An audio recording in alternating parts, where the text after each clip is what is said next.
Even if you know. Oh, look at that. Beautiful. Nice. Perfect. Why is my computer doing this constantly now? I hate it. Audio settings. My computer adjusts my microphone sensitivity constantly, and it ruins my entire life. And I hate it because it messes me up. And I want it to not do that. I want it to stop doing that. I want it to stop messing my life up. But it insists on doing so. I don't know why. Oh, nice. I have no space on this computer. Perfect. Maybe I'll just delete a couple of videos. Not like I care.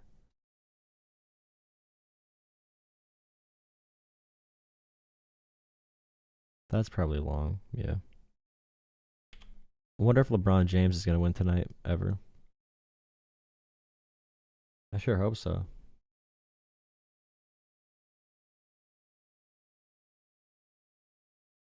No one seems to like LeBron James. No one likes LeBron.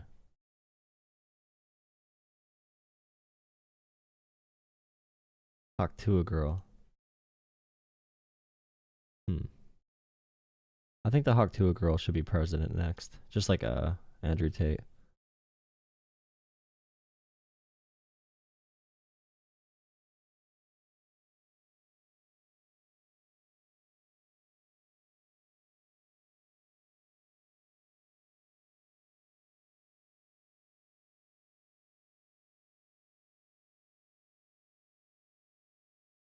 I don't have any evidence at all, to be frank.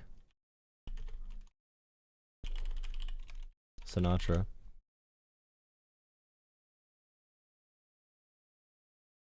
Okay. We have that. We have that. Beautiful.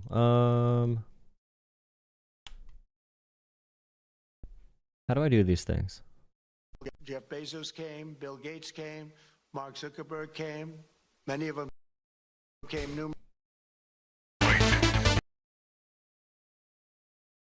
The Supreme Court refused to delay Trump's hush money.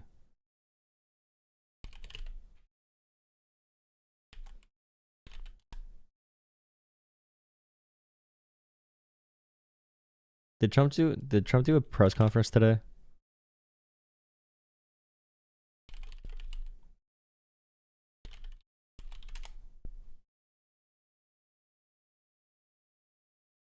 Was that a different day? No, I think that was today. Is there a new one today, or is that an old one that I'm seeing? Clips of.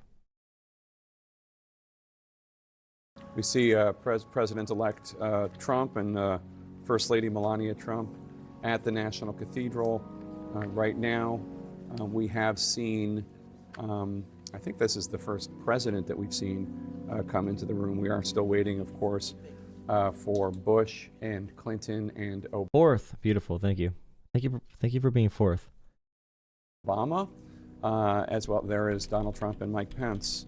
Al Gore, the former vice president, Pence and Trump. It's the first time they've seen each other since January 2021. A lot of tension between the two then, and lots of tension. Didn't look particularly warm just now, one might observe. In any case, this is the first president of many that we're expecting. Of course, we expect LeBron James will win tonight. Biden to deliver eulogy. President Biden, back when he was a senator. Oh, Biden did the eulogy? Is there a video of the eulogy Biden did? What a good group. Second here. gentleman Doug Emhoff there, Vice President Harris there. Jake, the only person we are waiting on is President Biden himself.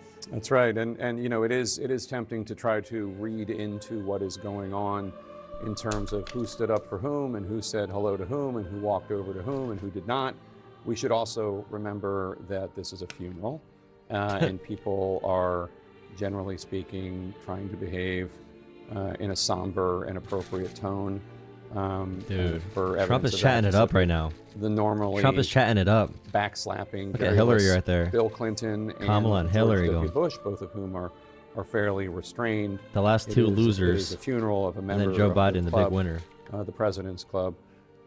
That said, did Trump give a bunch of BS today? Not really. Trump's kind of like a kid. Trump's pretty much just like wandering And joining around. us right now is Canadian Prime Minister Justin Trudeau. Thank you so much for being here. Glad to be here, Jay. Really appreciate it.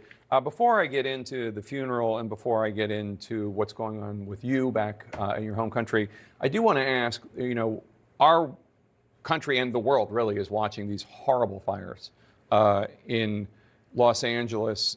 Canada has a lot of experience with similar conflagrations. I know that you have been offering resources. Well, the Canadian fires, when was that? Like a year and a half ago? When you could smell the water, or not the water, you could smell the smoke all the way down the East Coast. Forces to the people of California and Los Angeles. What advice could you offer them? Well, I think, unfortunately, over the past years, we've seen it get far worse, and we've seen wildfires increasingly encroaching on urban areas. And that's an interface fire where we're having to train up more local municipal firefighters to deal with wildfires in a way that we never had before. I've been back and forth texting with Governor Newsom. We've offered a tremendous amount of equipment that they're already accepting. That is true. Fighting fires in like a forest or among trees or brush or whatever it might be is different from in a city. A lot of city firefighters are going to be trained to deal with multiple stories in a city. So like New York, for example, everyone lives in really tall housing pretty much in the center of the city. So they need to know how to do that with different ladders and different equipment that someone in a rural area might not need or someone in a wooded area might not need. There's expertise, there's things that we're having to do to deal with together as we, of course, respond to these fires, but also know that climate change means they're going to get steadily worse, and we have to keep stepping up and fighting climate change too. But a lot of people out there might say, what is climate change? Climate change is fake. Well, when the summers get drier, when weather gets hotter, when weather patterns shift, communities that were built in a place that never saw fires are suddenly seeing fires much more frequently. There's a shift in everything. I don't think I ever heard, not ever, but Tapper just asked Trudeau how climate change works. And I don't remember a president answering that question. When weather patterns shift, communities that were built in a place that never saw like fires a U.S. are president seeing fires much more frequently. There's a shift in everything that means even what we see now is going to just get worse and worse and worse over the coming decades. You think Trump's going to announce that Russia and the U.S. are forming an alliance? Oh yeah? If we're not serious about reducing our emissions and looking for ways to protect our future generations. So you are here in Washington, D.C., even though you just stepped down as your party's leader and you will soon leave as prime minister. But why was it important for you to come here to Washington today to go to President Jimmy Carter's funeral? Well, President Carter was a dear friend of my father's. They overlapped in their times of service. I forgot, dude. That's one big thing with liberal democracies as well. They still have the families that get elected for multiple generations. I forgot that Trudeau's dad was big shot. Like Andy Beshear's dad was governor. I mean, most of the big people in the U.S., their parents were, big people in the U.S. Kind of wild, but it's whatever. And Jimmy had been down at my father's after my father's funeral 25 years ago. He was always an inspiration to me in terms of compassionate, selfless leadership, and it was important for me, and I think it was important for the friendship between our countries that the Prime Minister be there to represent. President-elect Trump has been needling you a bit, calling you Governor Trudeau, talking about making Canada the 51st state. Did you have any interaction with him today? No, not today. But that's not going to happen. Canadians are incredibly proud of being Canadian. One of the ways we define ourselves most easily is, well, we're not American. There is such a... Well, I enjoy not having health care. I enjoy having to go in debt for healthcare. Whiny liberal, a depth of pride that's not actually an issue.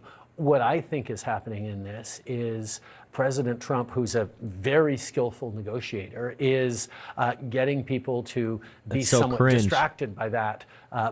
He's not a good negotiator. He's a good bullshitter. He's a good advertiser. He's a good brander. He brands. He distracts people. It's not negotiating though.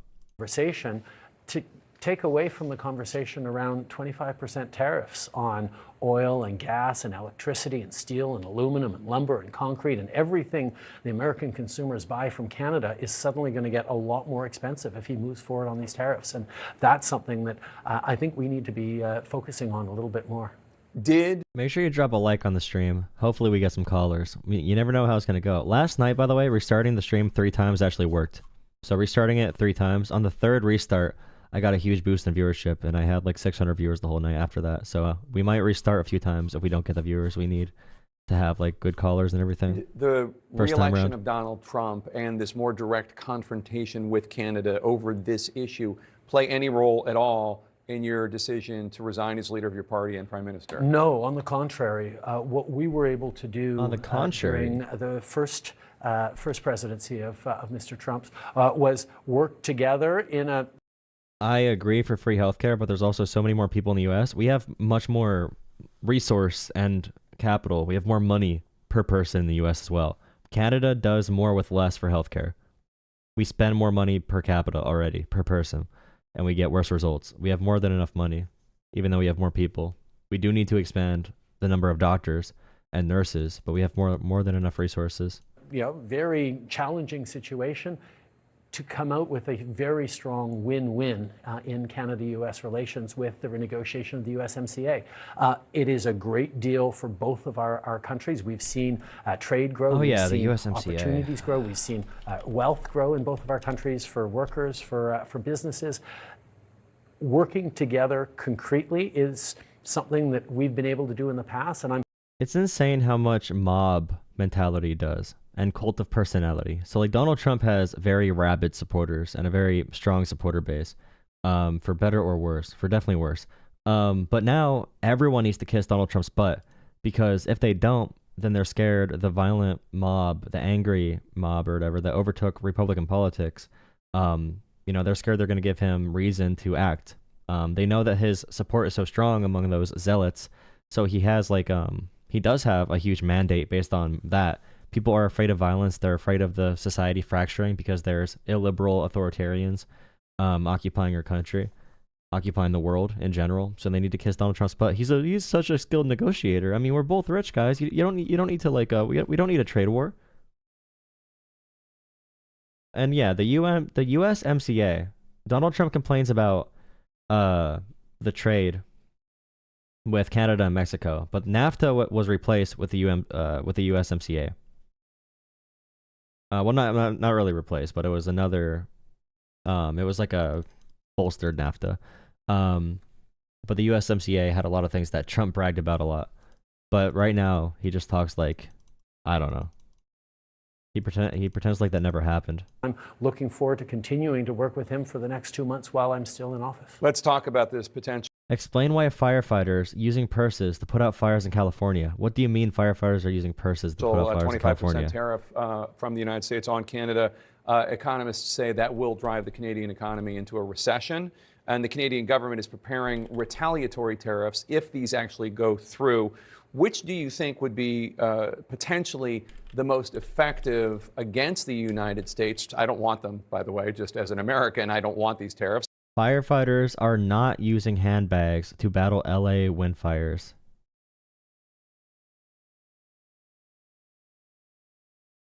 I'm pretty sure this is not true. Whoever just said that. Firefighters are going viral right now because they had to use designer handbags to carry water instead of using fire hoses. What in the world? The firemen don't have hoses, so they're like literally using purses? Women's handbags? Filling up women's handbags. Now, this video went viral today because of the wildfires happening in Los Angeles, and people are confused as to Free speech was a mistake, dude. Free speech was a mistake. why these firefighters did not have fire hoses. Celebrities that live in the area were even posting about it, saying that these firefighters risking their lives to save. Yeah, they're posting about it because they saw the same fake news. They don't have other accounts of this actually happening. Okay. Our homes deserve the highest praise and gratitude. They said that the politicians who did not lead these firefighters... I'm going to report on any story, okay? It doesn't matter what it is. It doesn't matter what the truth is. I'm going to report on it right away so I get the views, dude. Right away, we need reporting so we get the views. Views are all that matters. Facts don't matter. ...with adequate resources being used to use purses should be in jail.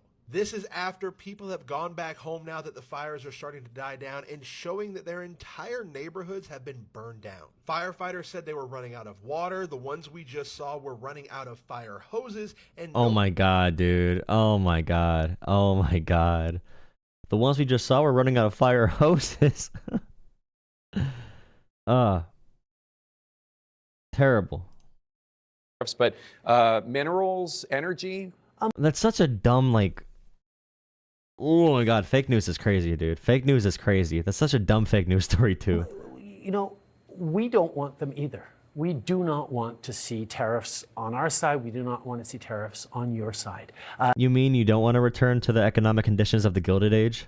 Why would you not want to go back to the Gilded Age and Great Depression? Why would you not want to do that, dude? Are you weird or something? You don't want to go back to, you know, feudalism with kings and constantly be at war with each other? You don't, why would you not want to do that? I don't get it. It's bad for people. We're bored. Who We're bored in America. We have it too good. We got to create some conflict. We're too bored in America, bro. We're way too bored.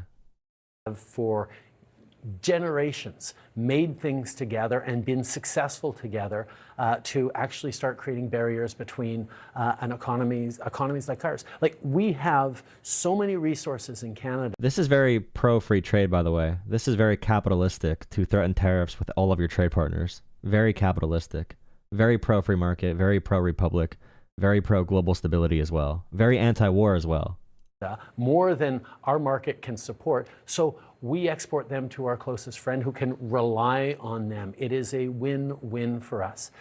We would definitely respond, as we did years ago when President Trump put tariffs on steel and aluminum. We responded by putting tariffs on Heinz ketchup, on playing cards, on bourbon, on Heinz ketchup, bro.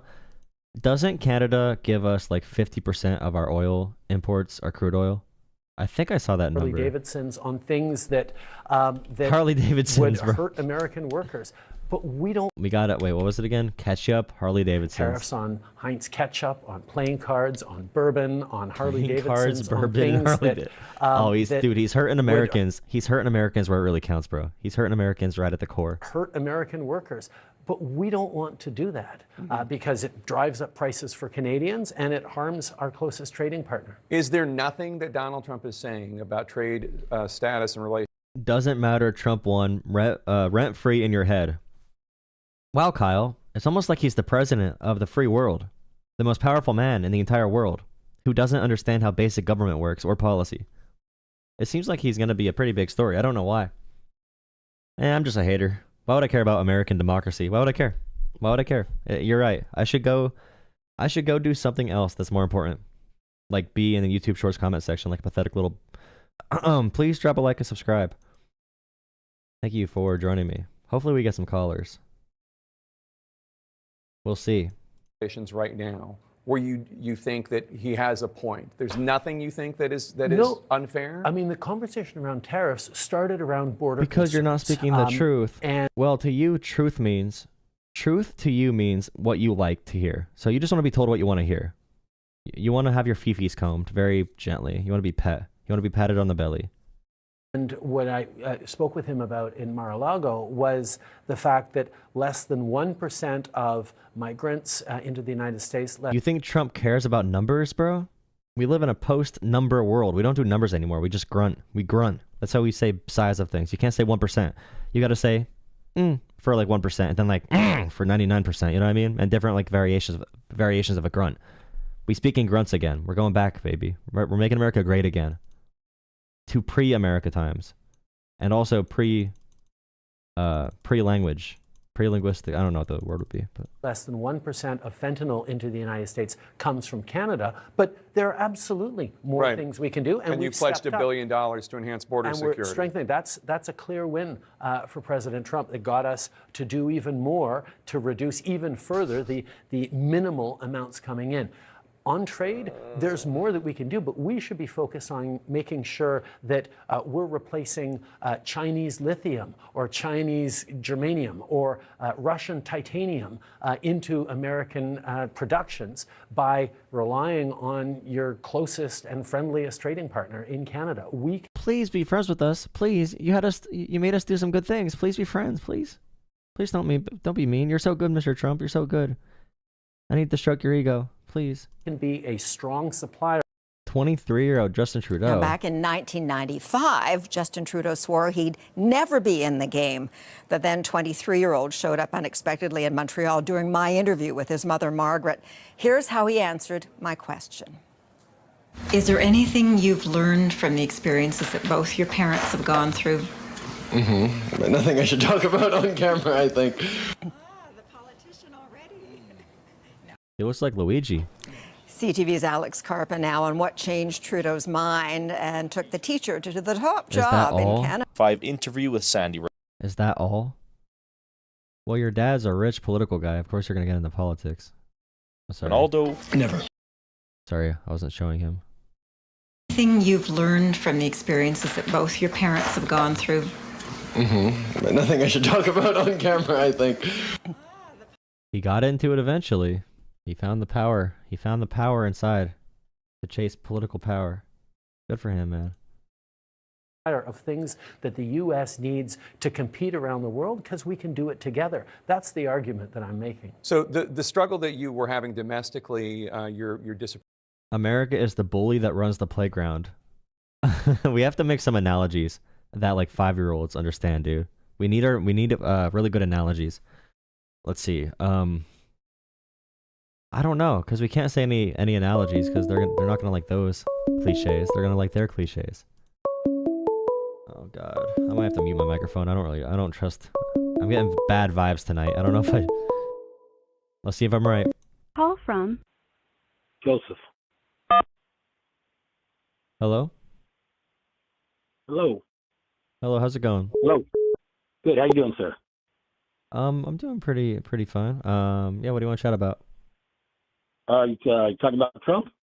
Yeah, whatever topic you want to talk about, we can talk about it for sure. Hey, well, I just think if you want to talk about what's going on in the world now and what's gonna happen once Trump takes over, and I think it's kind of funny that everybody. Well, I mean, you're saying that Trump's going to ruin America. I mean, don't you think Biden's already done that? I mean, what's going on with the wokeness and the left and the far left? I mean, you seem like a very intelligent guy, right? I mean, you're not an idiot. You can see what's going on in the world. I think someone that's intelligent. I would never say that because I don't think you need to say you're intelligent to be intelligent. But no, I'm talking about you. I'm talking about just you, in not me. general. I'm talking about you. So with economic policies, I can go through those and say why I like Biden over Trump. But you're concerned with wokeness and also culture issues more. That would amaze me because I mean, when Trump was in there, gas was $2, groceries were cheap, and Biden got in, Bidenomics, and now everything's out the window. I mean. How would you say a president influences gas prices? Like, what do they do to make gas prices go up and down? Well, I mean, it's all with like the fuel. Like, if we start selling fuel and to other countries and start supplying other countries, then we're not the ones buying from them. You know what I mean? So that's going to bring our prices down. That's going to bring the prices of oil down. When he starts drilling, he starts taking over, and gas is. Why do you think it was only $2 whenever he was in there in the first place? Because of the pandemic. The pandemic made everything go higher, because that's the pandemic.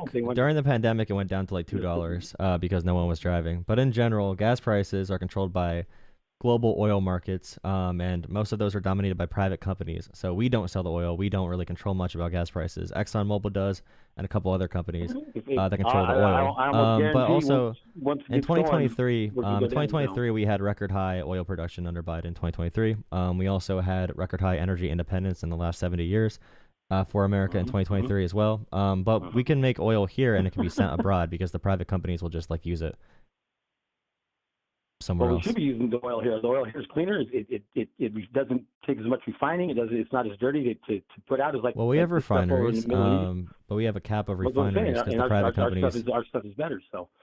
How is it? I mean, I don't know if it's okay.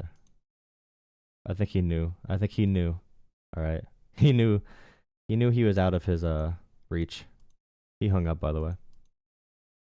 If someone else wants to call, then feel free. I was ready to engage with that person, but fine. Just leave the call.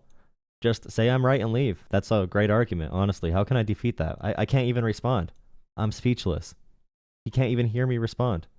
What am I going to say? He won the argument. It's over. GG's. Good game. All right, well, the phone lines are open again if someone else wants to call in. How's the chat doing? How's LeBron James doing? LeBron James is down 60-40 right now. Make sure you drop a like on the stream. Make sure you vote for LeBron James. This is stream number 4, and Caveman, I saw your poll question, Caveman, if you're still here. But I'm going to do that for the second stream tonight, most likely. Hello. Hello. Howdy. How's it going? Hey, I just wanted to ask you how you think Trump's going to ruin America. Yeah, sure. Can you pause my stream in the background? I can hear it echo a little bit. Yeah, give me 1 second. Is that good? Yep. So right now, he has the biggest collection of lobbyists and the ultra wealthy. In his administration, he has the highest, overall wealth and highest number of lobbyists, like I said, of any president in American history. He had the highest in 2016, and he's breaking his own record. And he seems to be really geared towards focuses that they want, like Elon Musk and his friends. Like, for example, since the election, Donald Trump really campaigned. Trump campaigned the entire time on grocery prices, and he stood in front of like groceries, and he went to grocery stores, and he would talk about how amazing grocery stores are because he never saw one before. He'd be like, "Grocery is an amazing word. Grocery is beautiful. It's where you get all the food at." So he talked about groceries and inflation and gas prices and a bunch of other things that were really popular topics. He said to everyone, "I'm going to get them down." He gave 0 plans for that, and then he won the election, and he admitted that he has 0 plans to get those prices down. He said it's going to be really hard. That's all he said. And now he's talking about Greenland, Canada, Panama Canal, and the Gulf of Mexico being renamed the Gulf of America. And I know a decent amount about like gas prices and inflation. I don't think there's a policy he even can do. I think he's been lying about that. But just in general, I don't like that he kind of lied about his campaign priorities. I don't know why he never talked about this during the campaign about like Greenland and Canada and all this stuff. So, okay, so you don't like that he lied, which is fair. I mean, if he lied. But I had no plans either. I just don't know.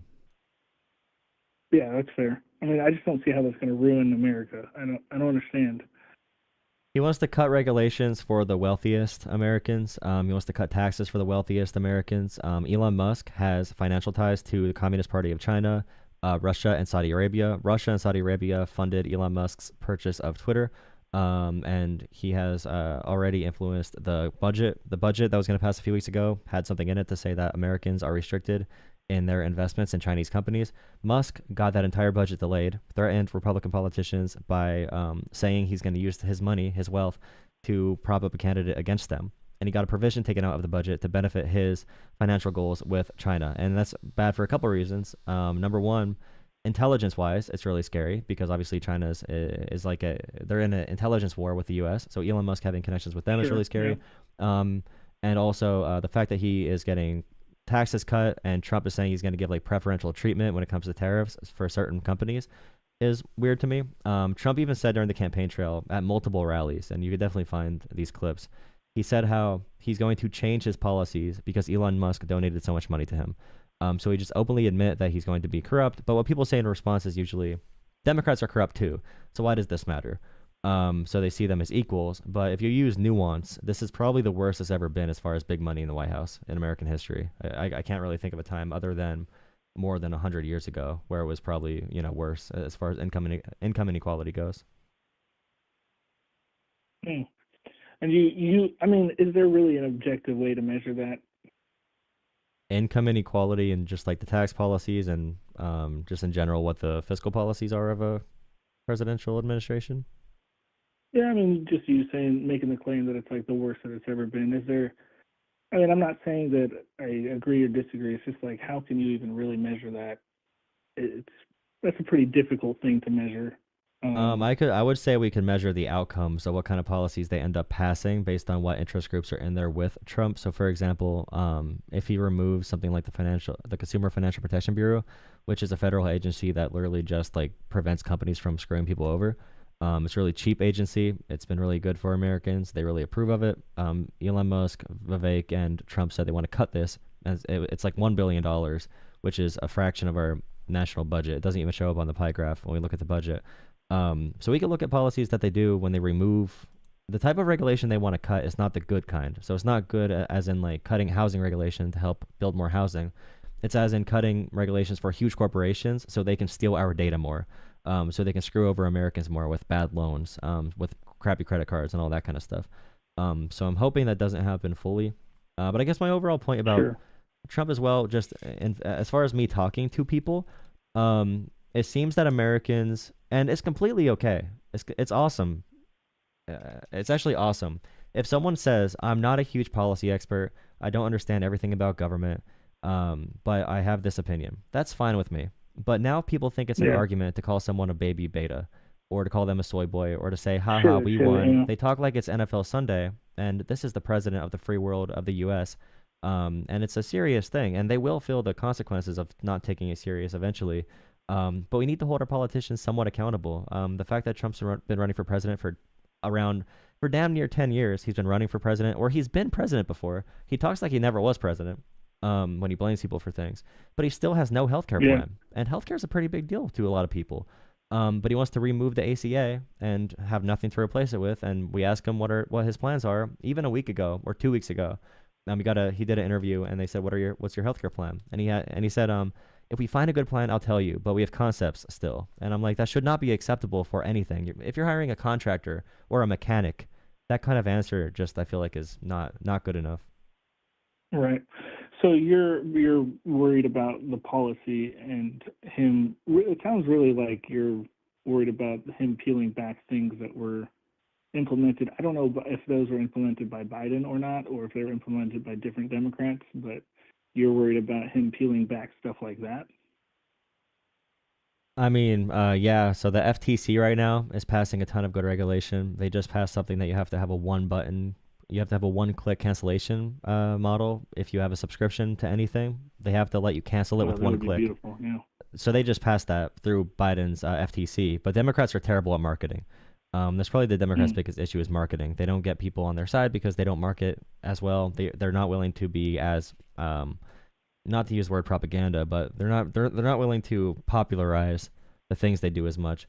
And just in general, like with California and the fires, Trump has spread so many lies about this scenario and this situation.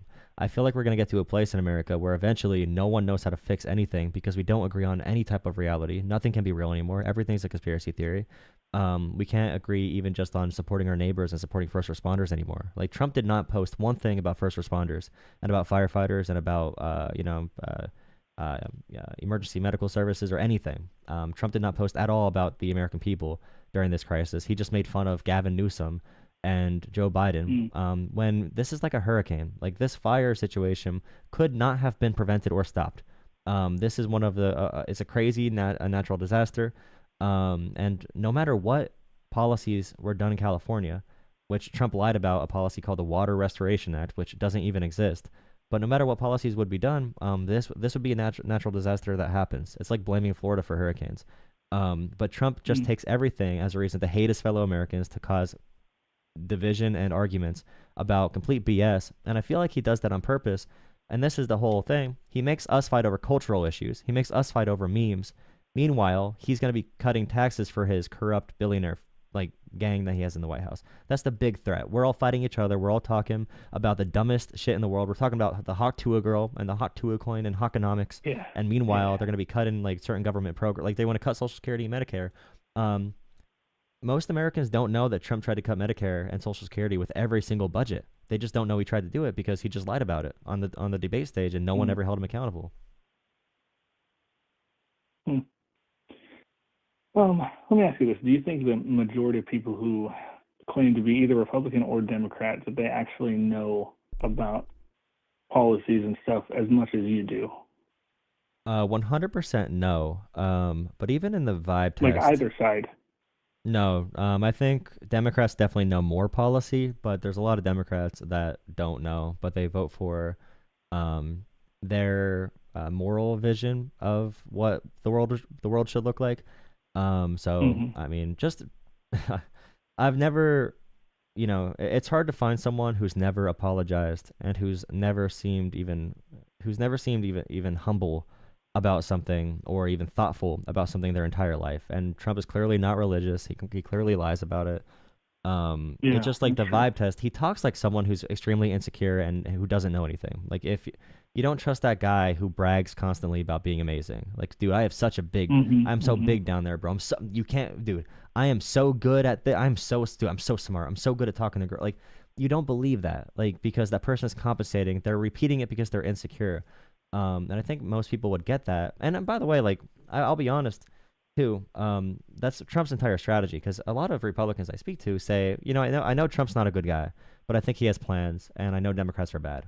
But Donald Trump's campaign spent no money at all on positive advertisements for Trump.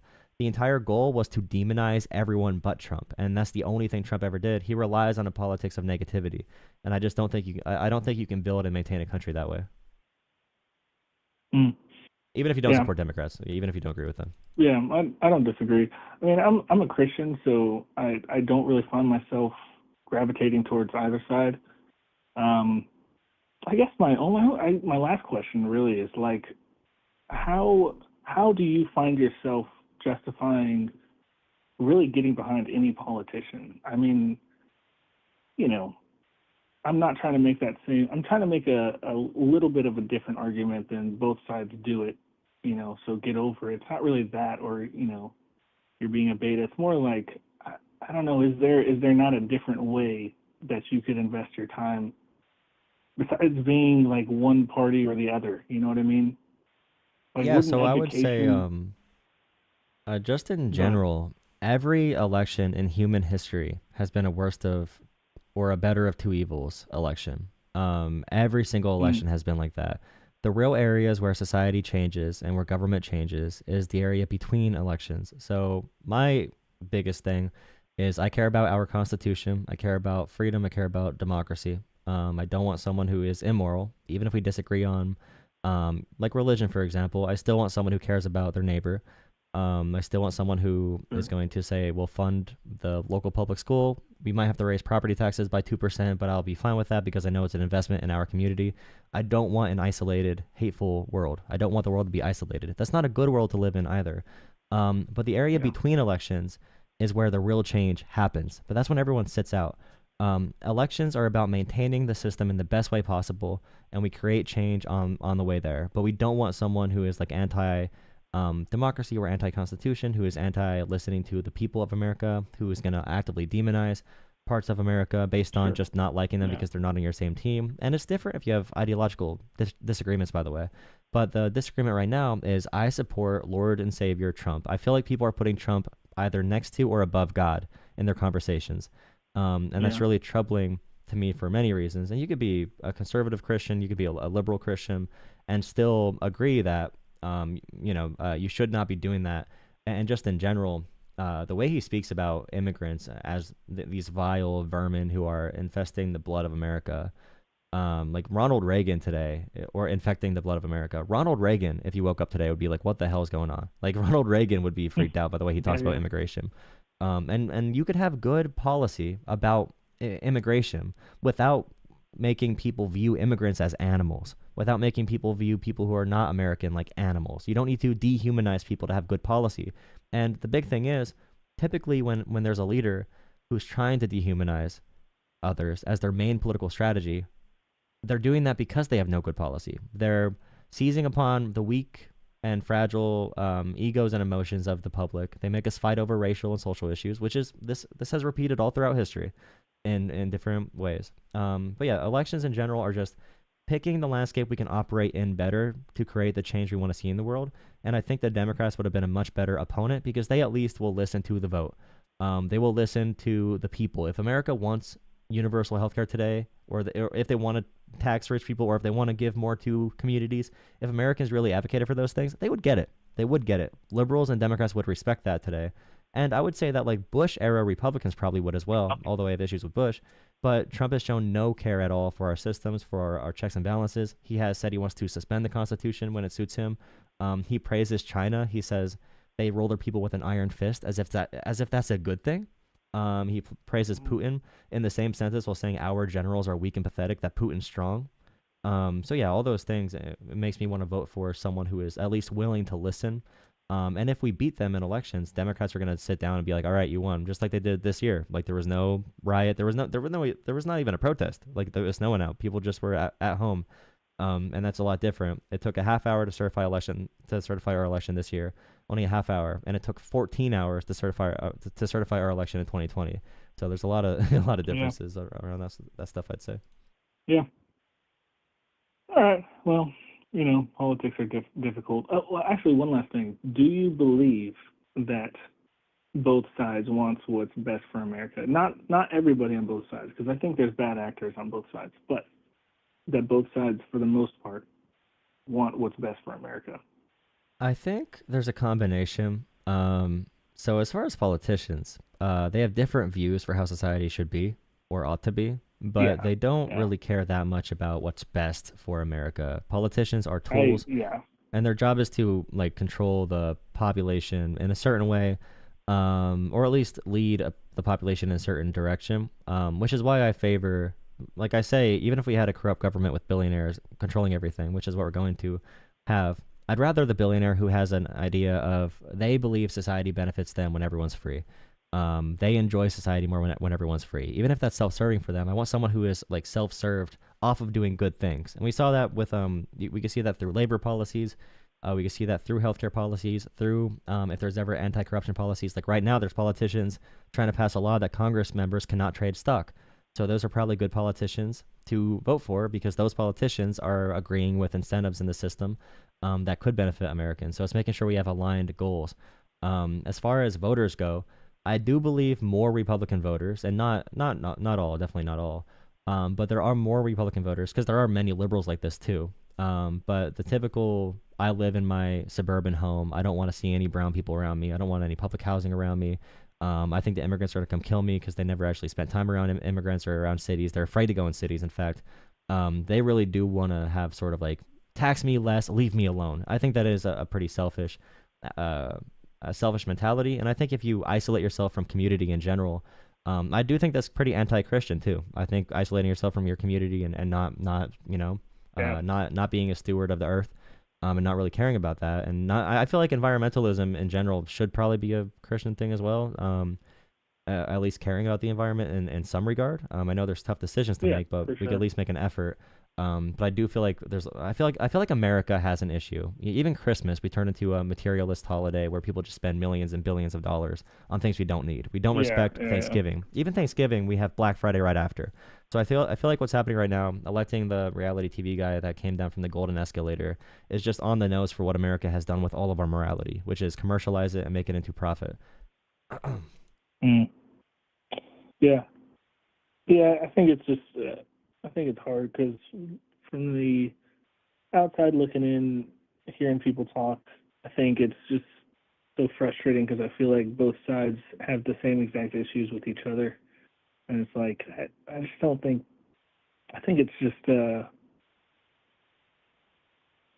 I don't know, a little bit of at some point it does come down to opinion on what you think is best, and you can have wrong or bad opinions, but it's kind of hard because I think a lot more things are in the gray area than people are willing to admit.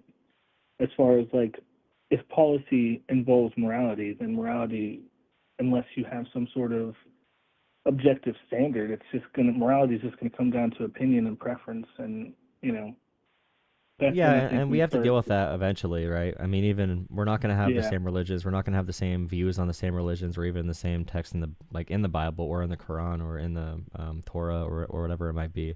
So I mean, we always have to have those debates and conversations about where we take society in. And I see the kids in the comments right now. They just want to see people fight each other. I feel like Americans do have things pretty good, and we just want to fight each other. We're bored. We want conflict. We want conflict over a lot of BS.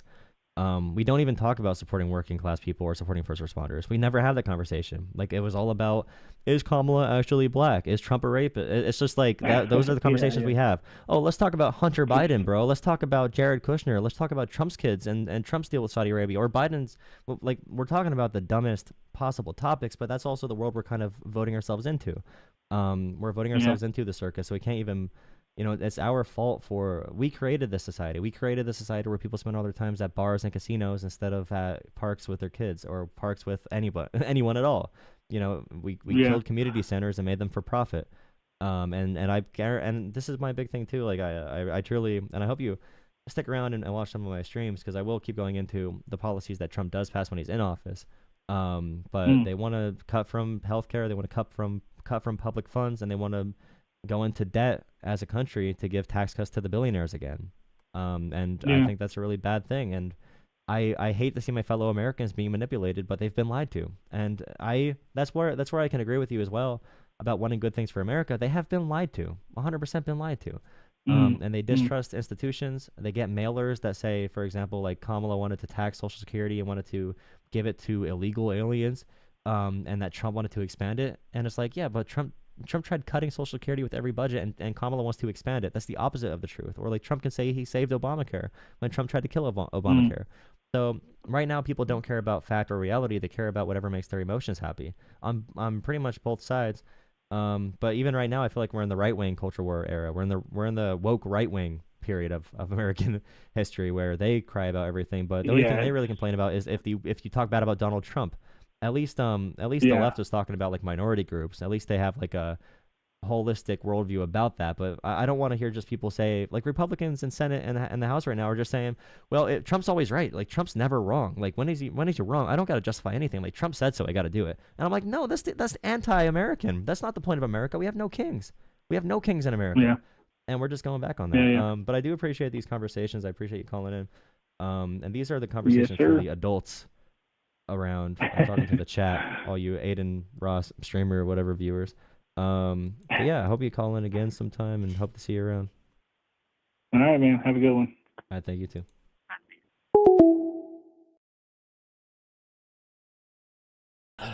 You kids. Join the cult, like and subscribe. Drop a like and subscribe. Thank you. Channel memberships are only $3 a month, by the way. $3 a month for a channel membership to support free speech and democracy. How cheap is that? Whoa.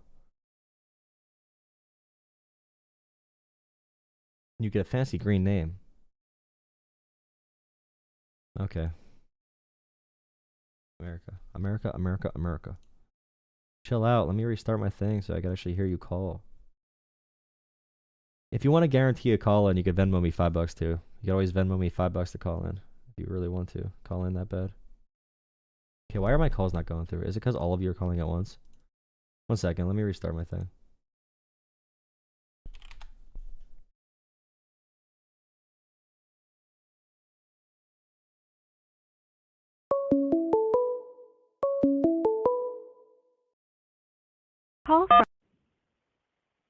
Hello?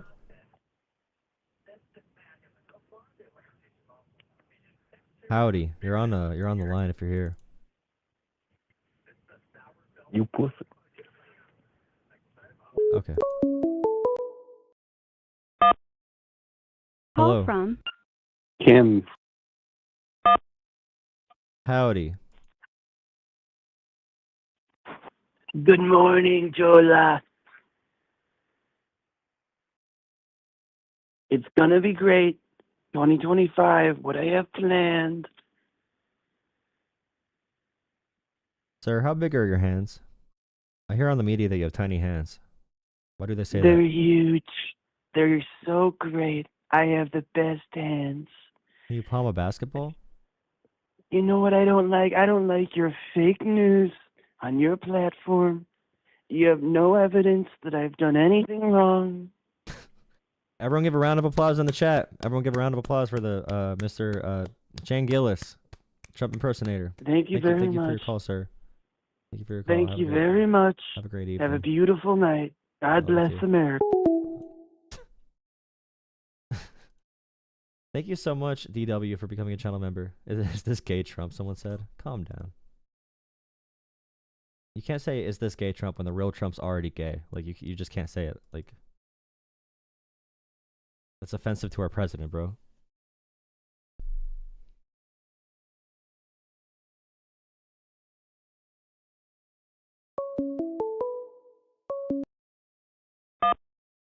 Hello? from Poor. Hello?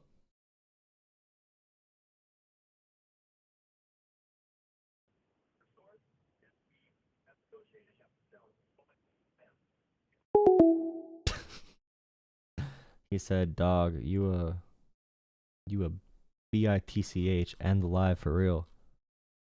I hope you're not over the age of 20, because if you are, that's really sad that you made that phone call. Like, imagine sitting there on your phone typing out with your greasy ass fingers, bro. Pick up. Hey, you could spend $5. Oh, you became a tier 1 member too. Thank you.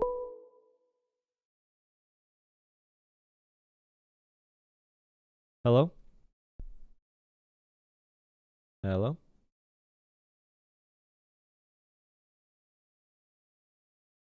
I'm muting these calls, by the way.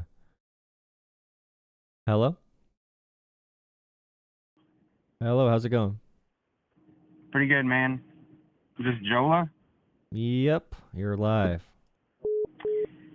Yeah, I think America has been ruined for quite some time, man.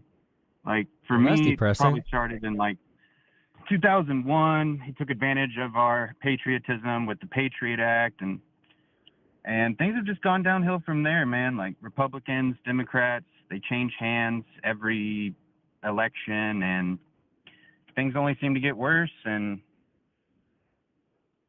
nothing's really changing. I mean, the poverty rate today is lower than it was 25 years ago. In general, our crime rates are down a lot from 25 years ago. The world probably is less conflict driven than it was that long ago. I mean, just in general, it's a safer world today, objectively. Things have not gotten rapidly better, but they are better.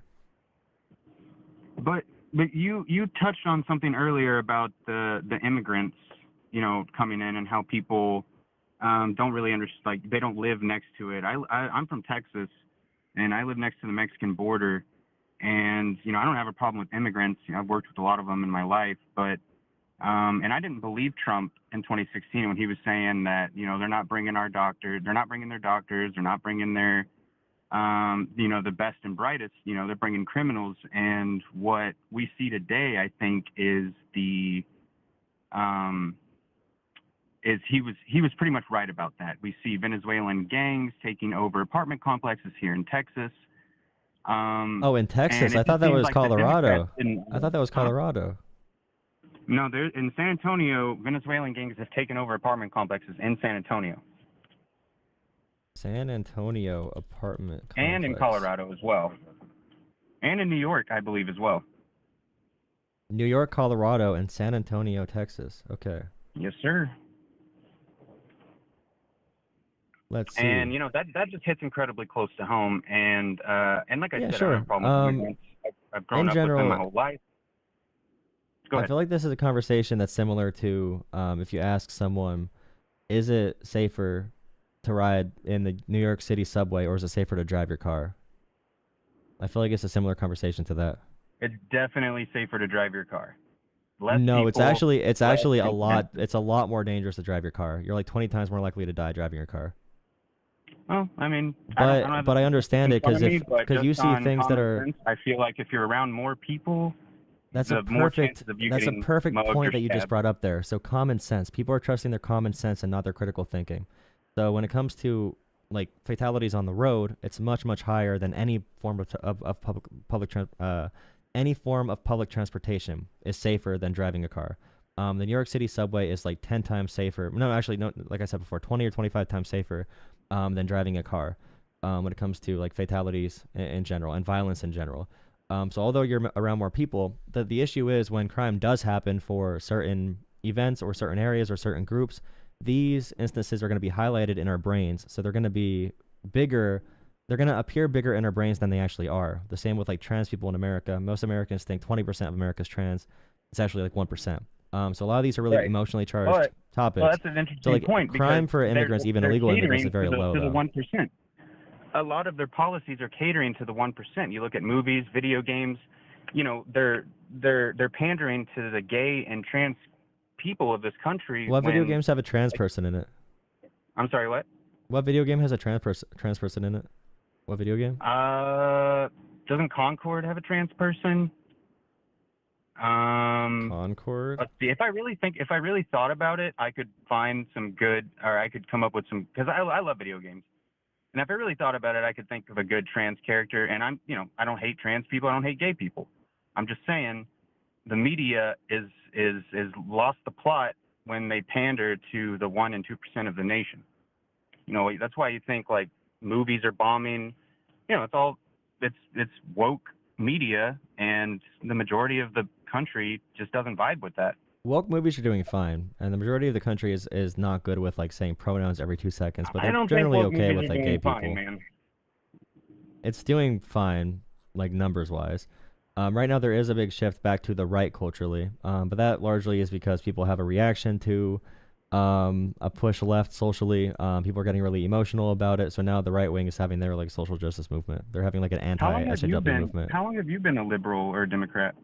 I was probably conservative until I was 14, but I was also really racist, and then I stopped being racist, and I read a couple books, and then I became a liberal after So that. that's interesting because I kind of have the same. I was very liberal up until recently, and it's funny because like, you know, you were racist, but I was like anti-gay. The church had made me like, you know, fire and brimstone, anti-gay, all this stuff, and you know, I grew up hating gay people until I left the church and actually started thinking for myself, and I was like, oh well, that's just propaganda that they were telling me, you know, and I would hurt grown men's feelings as a kid, telling them that they're going to hell for something that they can't really change.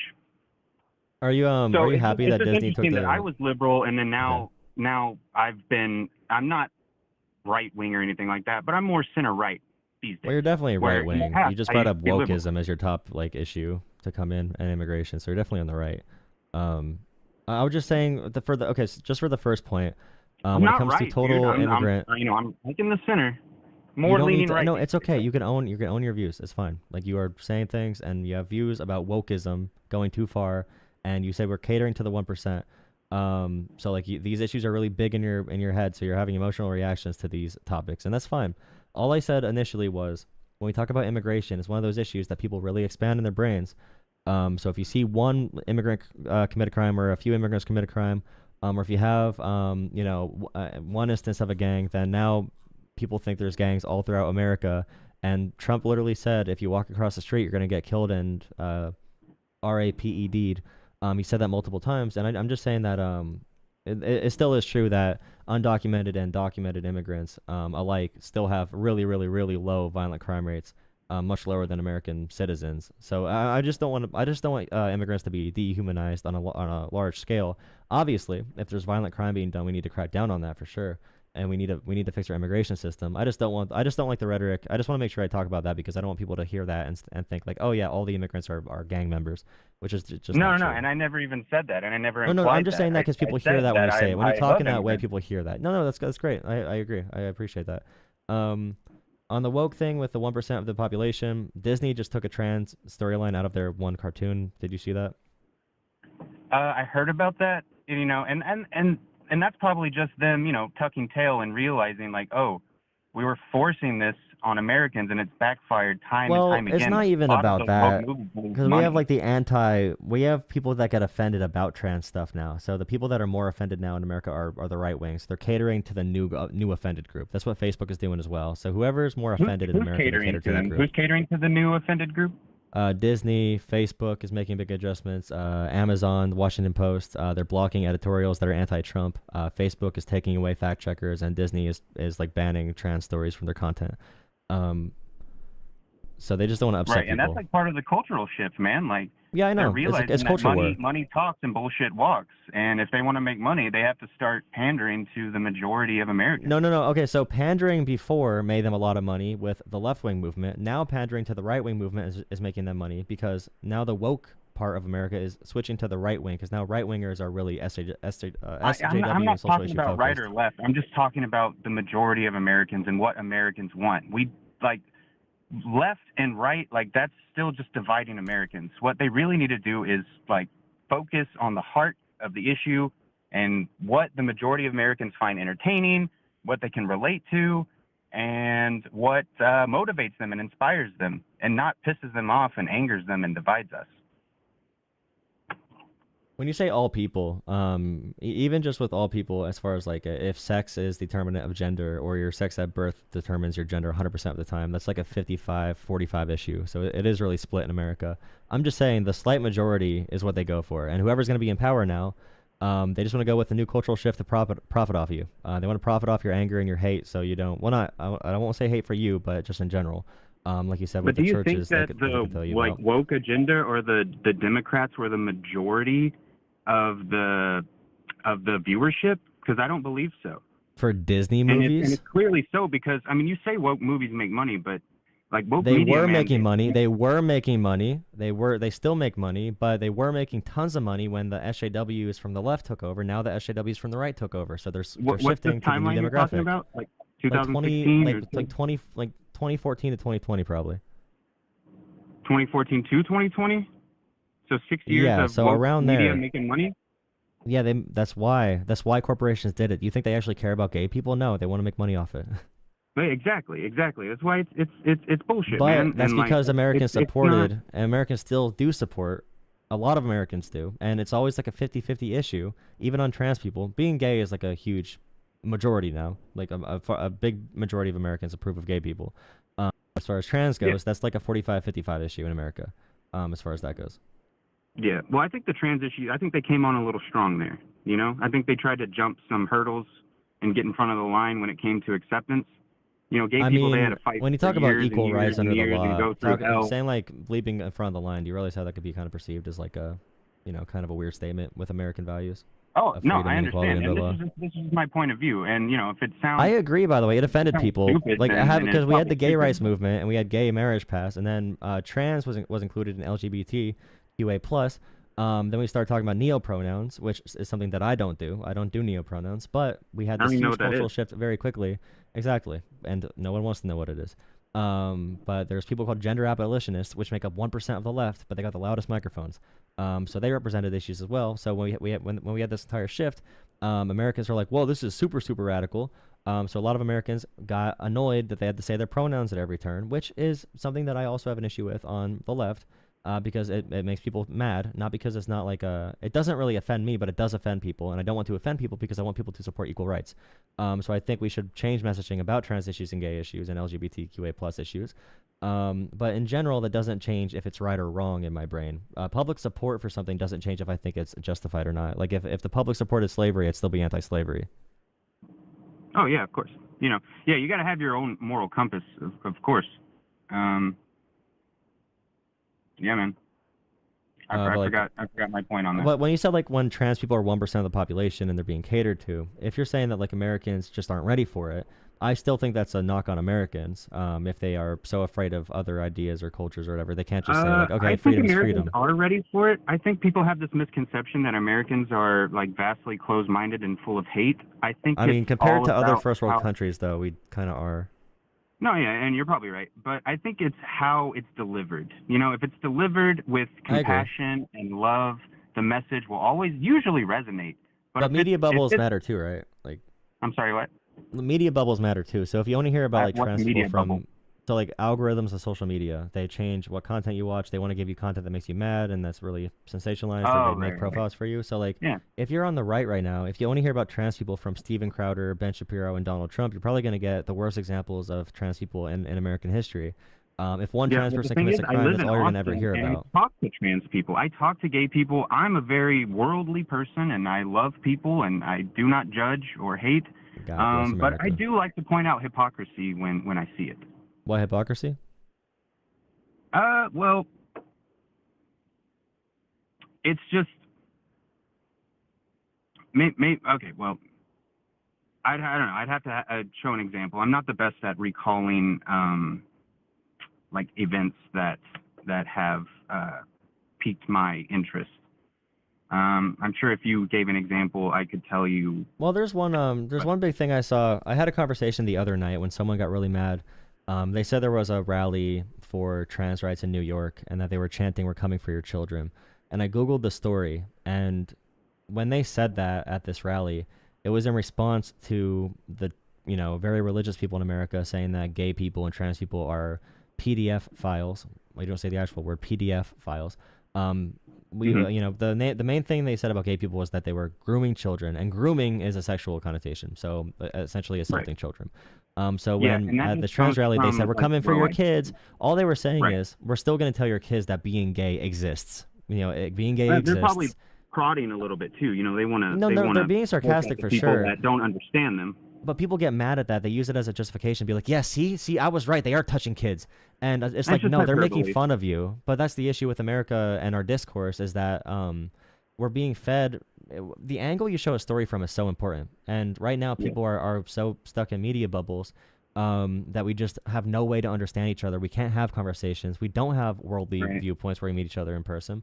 Because there's no center media coverage. There's no media if there was center media coverage, the right wing would hate it in it. America right now. By the way, if there was centrist media coverage, media coverage in America, the right wing would hate it because Donald Trump does lie his ass off all the time, and Trump supporters even admit it. Who cares? Who cares if they would hate it? It needs to be covered. I agree, but there's no funding for it because no one would watch it. No one would ever watch that. Like Fox News gets 75% of primetime audience on TV, and they lie their asses off. They literally just paid.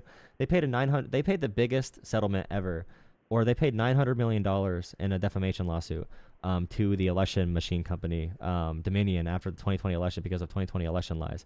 So like Fox News, that same company has 80% or 75% of the primetime audience viewership on mainstream media. And then now online, right-wingers are also occupying around 60 to 70% of media because now Joe Rogan is really openly like pretty right-wing and spreads a lot of conspiracy theories about vaccines. For example, in the polio vaccine, like Joe Rogan's anti-polio vaccine, and we're seeing the effects. And right-wingers still say exactly. But the right-wingers are still... Oh, Joe Rogan said an anti-vaxxer came on. My main point was the right-wingers still say the mainstream media is against them, but I'm like, you literally have 75% of television audience and 70% of online audience. But Joe Rogan said that... had the majority of the media. No, definitely. No, they're really small. CNN, MSNBC, aren't those all... Like, I thought Fox News was the only, like, Republican one. Yeah, they're the only Republican one, but they have 75% of the viewership. So CNN and MSNBC combined and ABC combined, all those networks combined are not getting the viewership Fox is. That's because the left media sucks, dude. Like, well, the left media is less sensational. The left media doesn't make stories as interesting because they don't lie about it. It's easy to make stories when you lie. Like, you don't want to get facts in the way of a good story. I think they do lie. They lie about Trump being a fascist. They lie about him being Hitler. Well, Donald Trump is talking. You realize Donald Trump is talking about annexing Canada, Greenland, and the Panama Canal right now, right? What is does that exactly about being a fascist? Mean? That's one core thing that fascists do is try to expand. Well, what does their territory. Annexing mean? Annexing means taking over the country. He wants to take over sovereign countries. Okay. Well, what's wrong with that? What's wrong with taking over it's usually countries?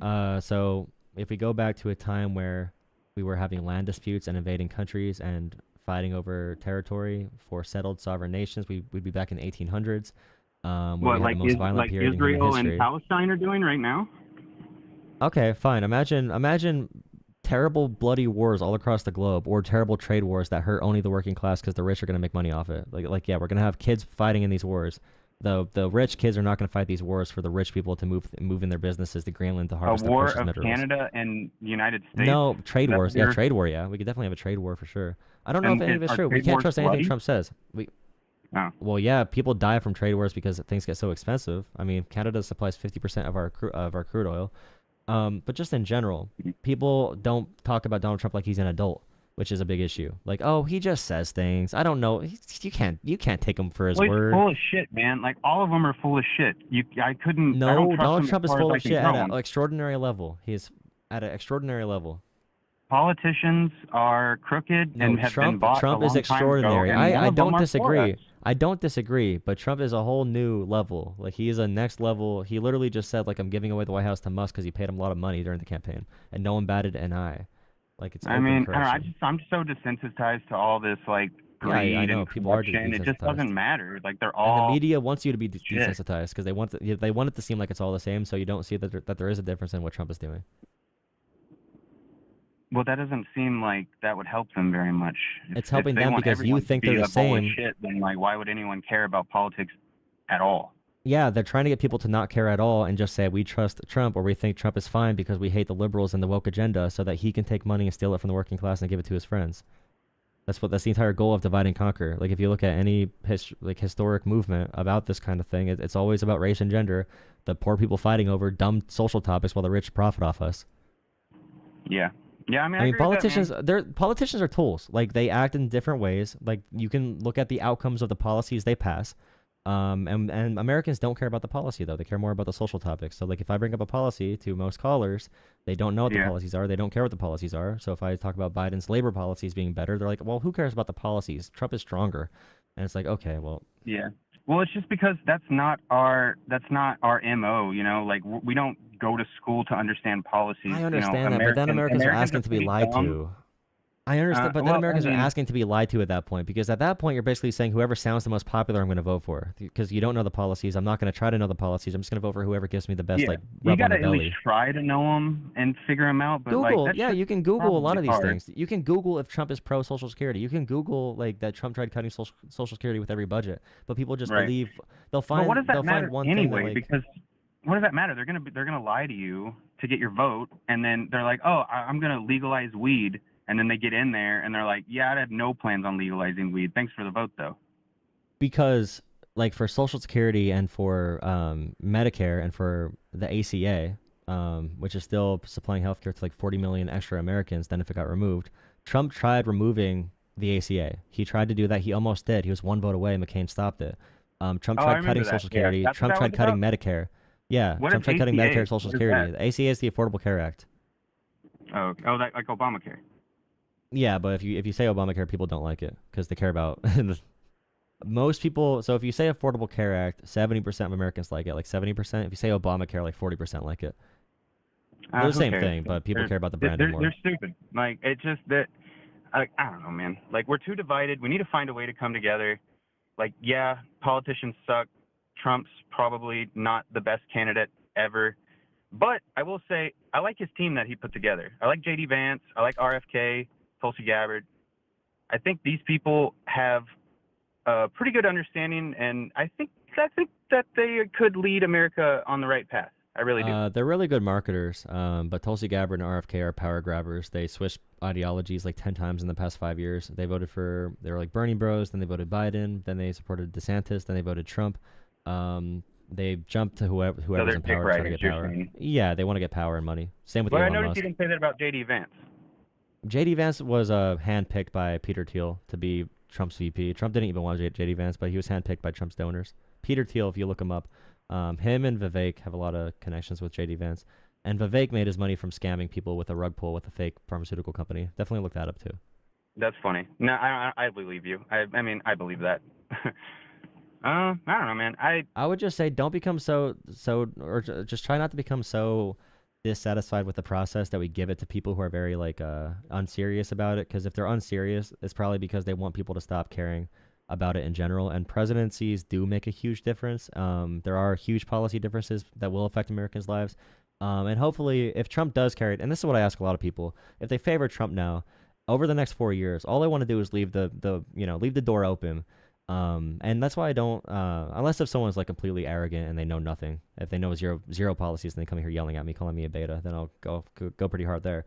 But just in general, if we can protect American freedom, protect the Constitution, if Trump does end up giving money away to the rich and hurting the working class, I just ask that we all stand up against that and, stand up for our Constitution, no matter what ideologies we need to vote for. Because I'm not like a huge Democrat either, so I'm not happy voting for a lot of Democrats, but I will do it if I need to prevent more damaging people from being in office.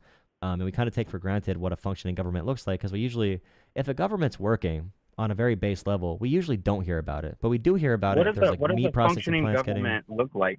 What was a time where you could consider like our government was like oiled up and going good? See, one of the problems with this is that it's hard to really pinpoint when these times were, because it usually means you don't hear about it. So, for example, when there's a meat plant that has some type of, bacteria or E. coli or another illness spreading around in the meat, or listeria, that kind of outbreak, though, that's a really rare story in America. It's not very rare in a lot of poorer countries that don't have the same regulation. In China, they buy TVs that just blow up. We don't have that in America. We have regulations in America that make sure that our devices are functional when they come here. We have regulations for our clean air and water. Cities like Pittsburgh, which is something that I know a good amount about, used to have poisonous smog everywhere. You couldn't even see like the sun barely. Now it's one of the cleanest cities in American history. We built an Sure, expansive yeah, and you highway look, and network. Like remember we the have to. I feel ozone like we need layer, to right? like. The ozone layer had a hole in it, and now Yeah, we it's fixed the like hole in that. fixed. You don't hear about that anymore. I think we need to take a step back too and just think about how big America is. The fact we have 50 states, which are largely bigger than a lot of European countries. We have highway networks connecting all of them. We have planes Texas, dude. going constantly. Yeah, Texas is bigger than like all of Europe. But yeah, this is a very complicated country. The fact we're able to stay together, and even our racial division, by the way, is not bad. Like our racial division is less than we see in places like Europe. So we've done better with diversity than most countries of our size. Media, though, they'll tell you that we're divided as ever. But if you go to the store, you see no such division. Well, yeah, but we talk in to a black the framing man of media or a also Mexican too. man, they'll say, howdy, sir. How are you? Good day. Open the door for you. Smile. But that's the problem, is that people will say media they don't like is the fake media, but media they do like is the real media. So they like kind of, they run to their bubbles in that way as well, which is also a problem we're seeing. But like just in general, like clean water, clean air, functioning military. The FBI, by the way, there are so many attacks on presidents and assassination attempts and attempted terrorist attacks that are stopped, to the point where if something does happen, it's like, holy crap, what's going on? But there are hundreds stopped that we never hear about from these agencies. And if they start popping up, if we do put like hash patel in front of the FBI and he like completely gets rid of it, we will start seeing eventually. It might take some time, by the way. Like these agencies, the impacts are long lasting and the effects might survive a little bit, but we're gonna see the impacts if we get rid of these things. Like we need the FDA for a reason. We can make them better, but if we're saying we should get rid of them, then we are ignoring back when we used to have factories that we had kids. By the way, in red states right now, they have kids working in meat packing facilities in like Arkansas. So I was cutting down states they cedar have the trees child when I labor. was 14 years old. That was my first job, was cutting down cedar trees. Well, I mean, Chainsaw in my hand. and meat processing as well. It's like, okay, well, if we cut all labor laws in America, we have children working the meat processing plants, and we find out that they want to deport the kids' parents if they're born here, and they want to make the kid work here after deporting their parents, and they're not even, it becomes even more messed up. But I just want to make sure we take a step back and see how important or see how impressive it is that we have such a functioning global world in general. Like we have so much amazing technology. We have the internet you're right. was from the government. Like, yeah. I was like, holy shit! Like this stuff is pretty wild. Like think about the New advances in Deal. technology. It's you're right. Like it is a very big thing to wrap your mind around. But it's not popular to say that. It's not popular to be We're all thankful. going to get along. It's not popular to be thankful at all for anything. Actually, you'll get laughed out of the room because people want to be mad. So until Americans stop being selfish and self-centered and start coming back to a community format, I don't know if we're ever going to do that, because we just interact on platforms that harvest our information for profit. But that's the issue as well, is that like Jeff Bezos, Elon Musk, and Mark Zuckerberg are all in Trump's White House, like telling him what to do, in a sense. And that's a big concern for me, because they handle all of our information in every platform that we speak on, and they're like monopolies now. And I think we need some Teddy Roosevelt trust busting back. I think we need to go back to that, just like a common, What did you say? Trust busting? Teddy Roosevelt trust busting, monopoly busting. I feel like we need someone who's just like pro-constitution, anti-corruption, anti-big government, and not even anti, because I want the government to be big in areas that support protecting Americans' freedoms, but I don't want government to be big in supporting corporations becoming monopolies. I don't want the government to be big in taking money from big corporations, but we do want a strong government by the people for the people, which is why we have a country, is because we had a king and we needed a government, because the Articles of Confederation did not work. But we needed strong government to protect the interest of the people, because if not, we live in kingdoms and feudalism where all these private companies, Amazon would just have their own army, Google would have an army, Apple would have an army. It's good that the government can be the mediator in all these things, but we need to make sure that the private interest and public interest don't become blurred, because we do need public servants who are here to do a good job. But definitely, don't you think that's what they're doing by dividing us? Like, is blurring the lines of like what our opinions are? Because obviously, I feel like the majority of Americans share that opinion. Like, no big corporations, no big government, except for in areas that are probably necessary. But this is the most corporate administration of all time, and people are pretty excited about it. This is the most like big government, big authoritarian, like big tech corporation, and they have George Soros advisors, they have Dick Cheney advisors in Trump's White House, and no one even is talking about it. They're just talking about like RFK and Tulsi because they sound good on podcasts. But this is like fully, there's no like they have a WWE, the wife of Mahone or whatever, and what? they have the WWE? wife of the Mahone or whatever, the wife of the other Mahone. I stopped watching in the Raw era. Well, he has the WWE like co-leader or whatever. I forget what her name is. But the wife of the leader or the owner of WWE. I forget what his position is. Oh, but, Vince like, McMahon. Yeah, Vince McMahon. I think his daughter's his Stephanie wife McMahon.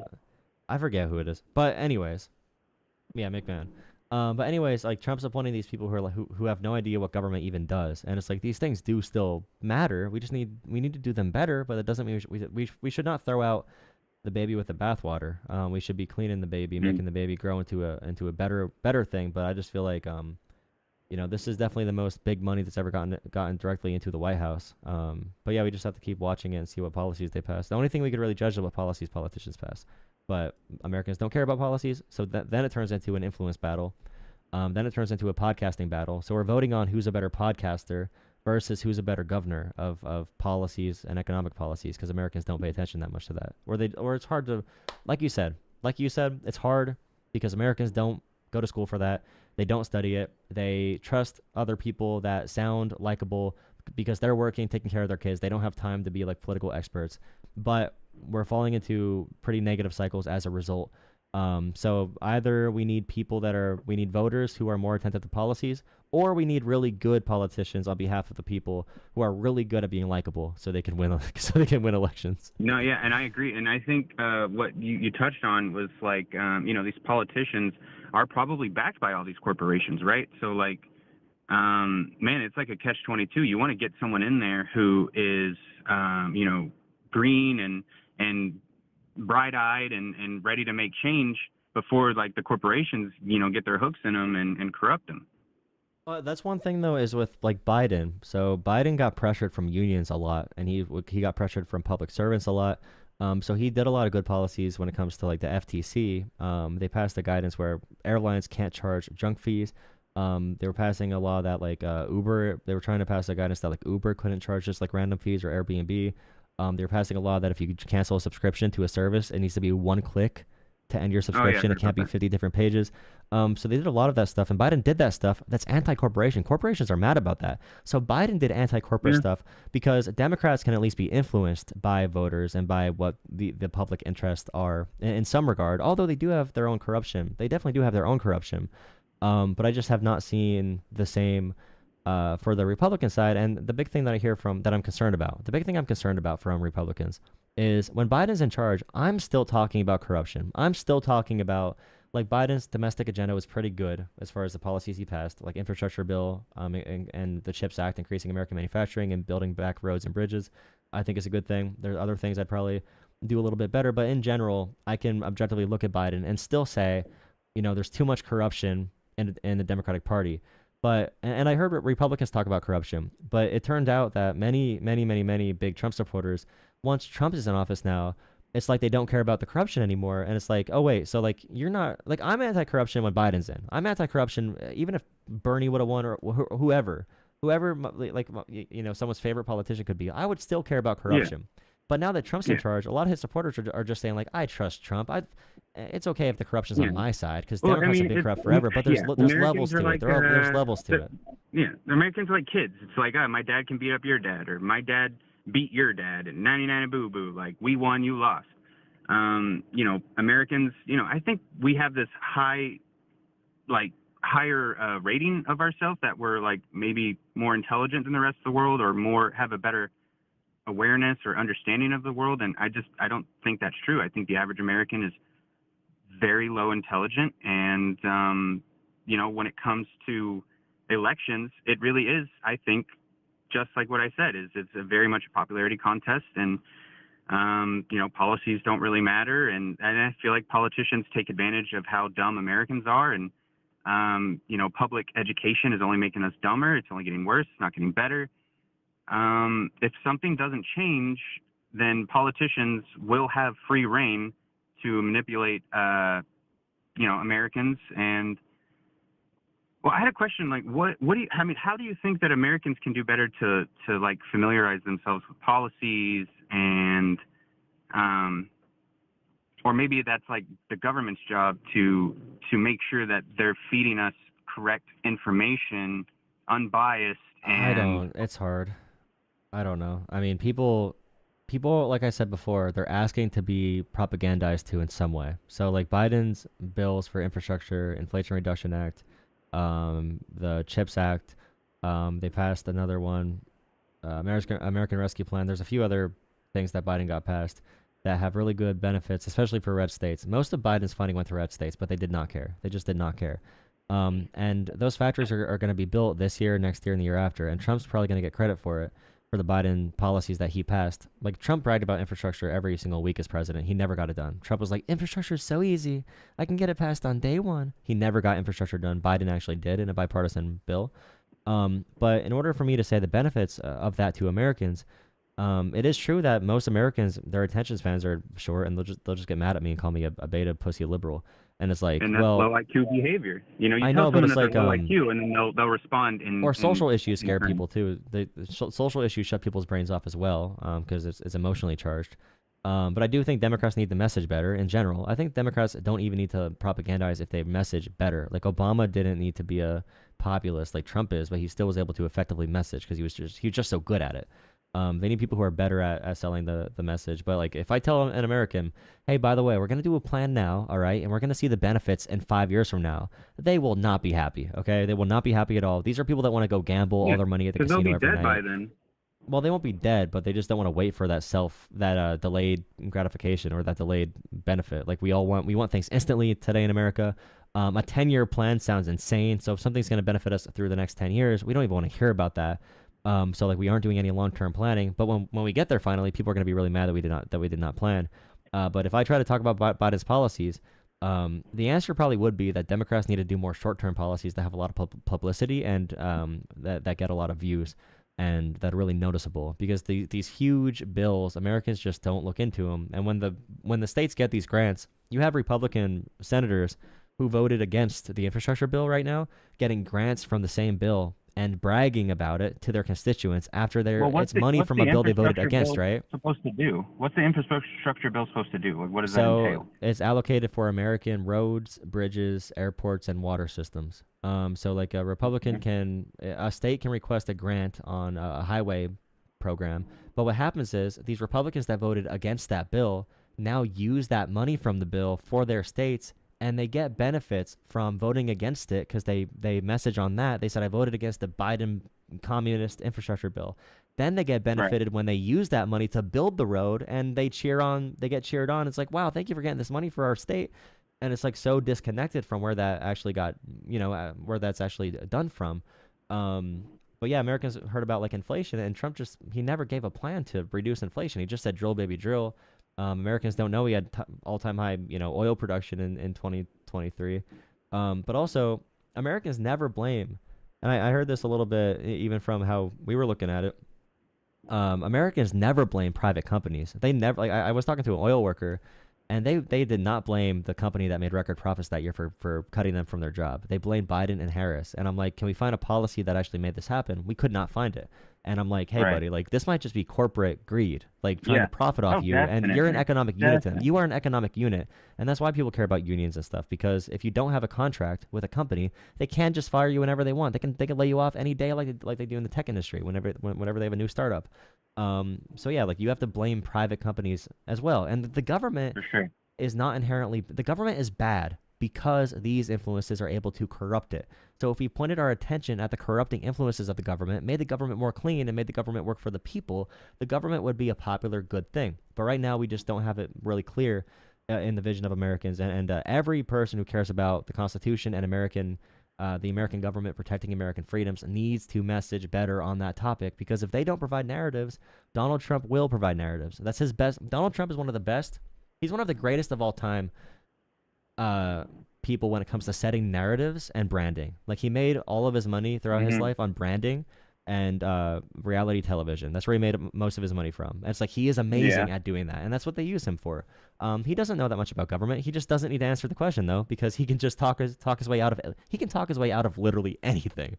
He can talk his way out of any question. That's why people like him, because like, he's not the traditional Republican, like the Bush Cheney Republicans. This whole MAGA movement. Yeah, but his policies are the same, right? He has Dick Cheney's advisors. He has Dick Cheney's advisors. He has the same people in his cabinet. Dick Cheney's advisors. He has I don't really Marco know Rubio. that much.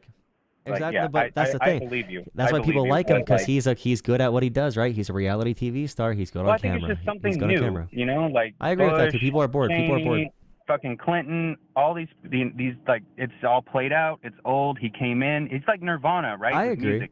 He came in and shook things up. No, I agree with people getting, and also like we had multiple Clintons run, we had multiple Bushes, we did have dynasties in American politics that we did That's not what call I'm out saying, enough, like that. I don't for think sure. people But like that. now, It's but just that's the issue circulating though. families. But that's the issue though, is I challenge Americans that say that, because now they voted for something that's just as bad, if not worse. Like they're saying, oh, the system sucks anyway, so we're gonna pick the worst example of this. Trump's. Well, I don't think that's their thought process. I think No, I'm saying that's the outcome. That's the outcome of what people are doing. We're not saying, like, as Americans, we're not saying that the system is corrupt. Therefore, we're gonna have someone in office who is going to fix these issues, and we're going to pick someone who is pro-worker. I would understand it. Okay, I would understand it if they hired a mechanic to be president, or someone that is actually from a working class background. Relatable. But they picked someone who inherited $400 million from his father, who inherited a business empire, who was given like 15 different loans from his dad, and his dad co-signs for bank loans when his businesses went under, who bankrupted multiple companies and multi-level marketing schemes, who had literally a scam university pyramid scheme. Like, we voted for this person with the golden escalators, the reality television star who knows nothing about American government at all. He could bullshit his way into office. We did not vote for the average Joe who's like, okay, we're going to give a regular American a shot. No, we didn't do that. We gave another elite a shot, but we gave the elite a shot that's like willing to say offensive things about gay people. Like whatever. He's willing to be, not even gay people, but like he's willing to be offensive in general, and that's what we voted on. Like, Americans voted on, like, we want someone that's anti-liberal. They wanted a response to the culture war, not a response to the economic war. Yeah, and you're right. And that's even something that resonated with me. You know, Trump's Republicans really do, what people who are tired of like the, you know, like that anti like white man movement, like this extreme feminist movement, woke movement. People are tired of that being just pushed in their face, and someone like Trump is coming along and being like, you know, DEI, doing away with it, woke movement, no trans issues in school, like stay away from our kids, stuff like that. That really resonates, and that's what people want to hear. Well, even just off, like, the inflation lies probably won him the election. Well, also, by the way, like, every incumbent party lost in this election after inflation because they got blamed for inflation. So the numbers from Trump and Harris, after Harris had to take over from Joe Biden's dead campaign and Joe Biden dying, the fact she has 2 months to run, okay, she has 2 months. Trump had an assassination attempt, okay, which he survived, which is like a guarantee for a president to win. Every incumbent globally lost. And Harris was still within 2 million or whatever, like, in less than 2% and 2 million votes, or 2.5 million votes. The fact it was still that close means that a lot of Americans still. Well, that's not close. That is very, very, very close. It's less than. It's less. It's like 1.5 or 2%. 2020 election was close. Donald Trump was had. not close. Donald Trump had one of the. Wait. Okay. Joe Biden won by 7 million votes. Trump won by like 2 million votes. Trump won by one of the smallest margins in American history. Like, doesn't the Electoral College factor in? Like, I read that it was like 20,000 something. But we're talking about Americans supporting Trump, though. Like, Americans that want Trump to be president. Not the final like, count. No, the Electoral. I hate the Electoral College. The Electoral College is stupid. Like, it's like talking about like touchdown. It's just stupid. But like in general, Americans voted for Trump. The Democrats had a bad vision. I think the Democrats have a bad vision right now. And even with Democrats doing bad, even with Trump's assassination attempt, even with inflation, even with the anti-woke stuff, Trump still barely won. Like, it was still a razor close election. Even with Kamala starting her campaign and having a 1-month campaign essentially. Even with Trump running away from the debates. You could say that. It was pretty wide margin considering, you know, how close other elections have been. You're not right. Okay, Trump won to Harris by less than Hillary won against Trump with the popular vote. Like, Trump won by one of the smallest margins in American history with popular vote. What I'm saying is, with all the things in Trump's favor and against Harris as the incumbent that has, Biden's leaving with a worse favorability rating than Trump did after January 6th. Like, Harris was able to get so close, and people don't even realize how much she actually did for the Democratic Party. But I'm saying, with all these factors into account, the fact that the election was still this close gives me confidence or hope that if Democrats stop being dumb, if they actually if they take a clear stance against corruption, which I don't think they're going to do, but hopefully if they can find a clear stance against things, maybe certain policies to limit like stock trading in Congress or things like that. I know Americans are not outright in support of this administration, and they just voted for him because they were told he was going to do certain things. They got flyers in the mail that said he was pro Social Security when he's not pro. Like the moment he cuts Social Security or Medicare effectively, if he's able to do anything he wants to do, things are not going to go great for the economy. And Americans are already not that much on board with Trump. What more can you expect from them, though? If they're For told who? something and Americans don't do their due diligence, what more can you expect from? I mean, things can just go bad. Like, you know, they might just. Yeah, I mean, you're right. We need to Americans usually educate vote ourselves. against We need to whoever's be in better charge. as a nation, but as of now, I feel like we're like a sheep nation. Well, if someone's in charge and something bad happens, they're going to blame whoever's in charge, even if it's not their fault. Like Joe Biden, it was not his fault for inflation. It's like hot potato, right? Like in Biden, you know, hot potato with inflation. Everybody hates Biden because Biden's policies did not have enough time to even take effect before. Like his policies did not even take effect before inflation happened. Like he literally took control at the worst possible time. But like in general, it's just like like bird flu, for example. Trump doesn't believe in things like vaccines anymore. They're anti-vaccine. So like even if you don't give vaccines to humans, he said we need to start researching if vaccines cause autism, which has been thoroughly debunked and actually started as a scammer writing a book. Trump's on Facebook echo chambers now. His friends, RFK probably got in his ear, about probably told him about that. RFK is an anti-vaxxer too. Yeah, he said no vaccine was ever safe and effective in American history, and the polio vaccine has a lot of questions. He said, even though the polio vaccine is one of the best histories in American history. Well, I mean, or one of the best inventions in American history. Because it worked. It clearly worked. He's even questioning that. He's questioning all vaccines. They're using the COVID vaccine being skeptical of the COVID vaccine because Americans don't understand our mRNA technology, which is fine. But they're taking I feel that. like the COVID vaccine was so perfected because there was record turnouts for testing. That's what I heard. The actual technology, like we've had coronaviruses before, and the mRNA technology has been existing for a very long time. So it's the first time we used that tech, but those had very long years of trials, and we had coronaviruses before, so we knew what the possible health outcomes were already. So like they were very researched. People didn't just like make it in a day, like people like Americans. Yeah, but I think it goes back to what we were touching about, how government's too big, right? And then you roll out these like mandates, like, oh, you have to get the vaccine. We're going to kick you out of the army. That was never a government mandate. I mean, for the army, people don't trust the government. So when the government's telling you to put something in your body, they're like, the military, we don't want to do that. Hey man, the military's got to get stuck with everything in the world. They got to get more vaccines than any other human being in existence. So the fact that the COVID vaccine was their stopping point is kind of wild. It shows the kind of the propaganda even more. It's stupid because you're right. People left the army because of that. They literally joined the army. That'll probably give them a second dick. Like they joined the army and they took like 50 million vaccines, and now the COVID vaccine they're gonna leave. You literally joined the army. You said my body, my choice, and joined the army. You did you pretty much my forfeited body, that. my choice.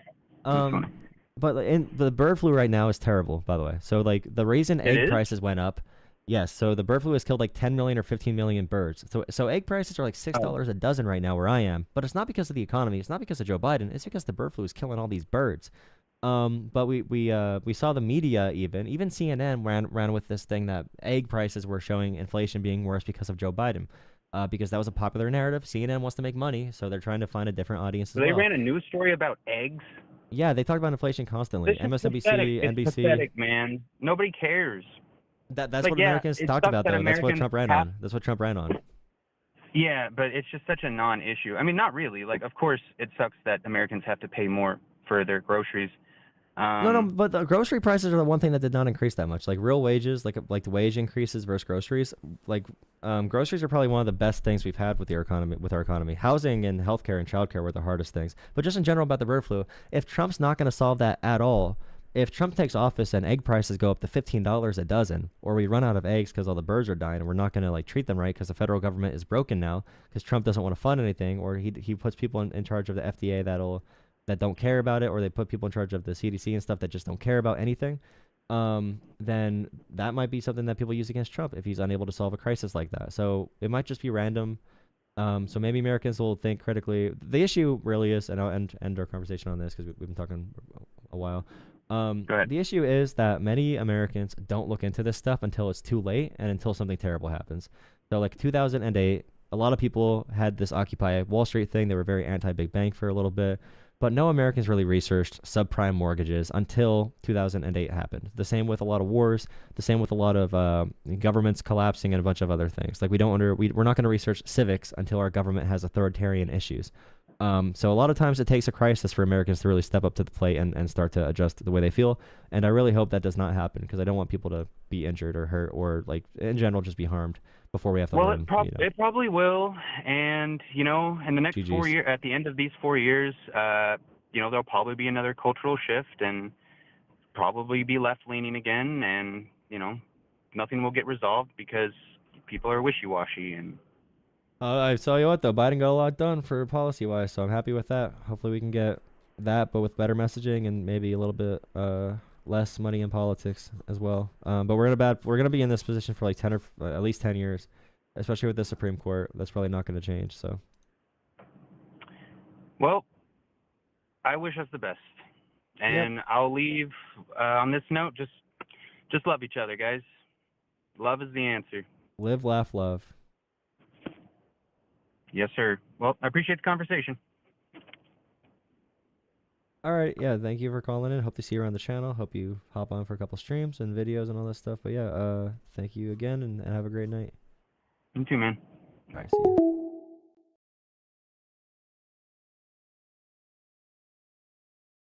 you. I might restart the stream. Live, laugh, Lexapro. True. I might restart the shorts stream. Groceries were 75% less during Trump. Oh man, 75% less.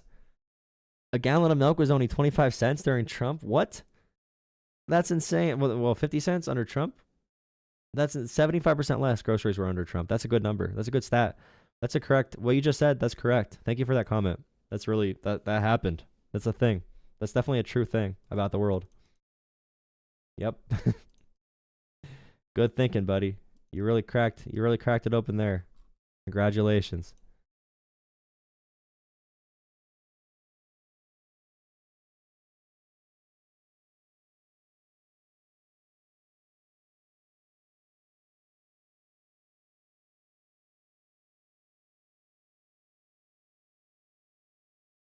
Live, laugh, Adderall. I love Adderall, dude.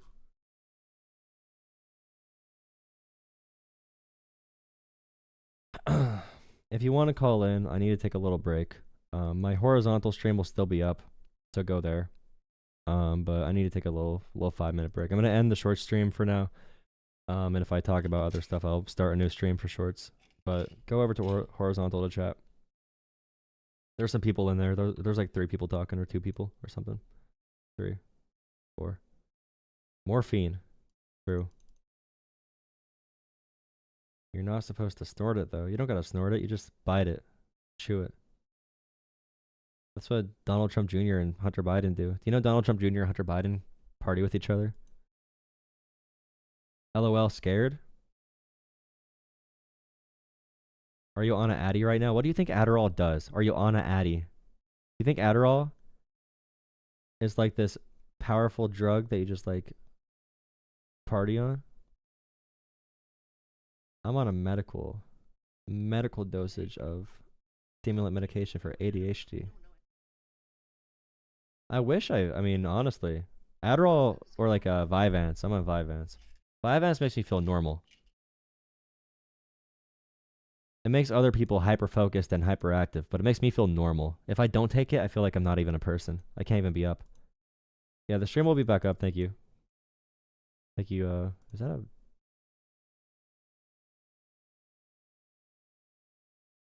Alright. Horizontal stream. See you there. I'm going to go get a snack. But on the short stream, like I said, it'll restart in a little bit. Thank you.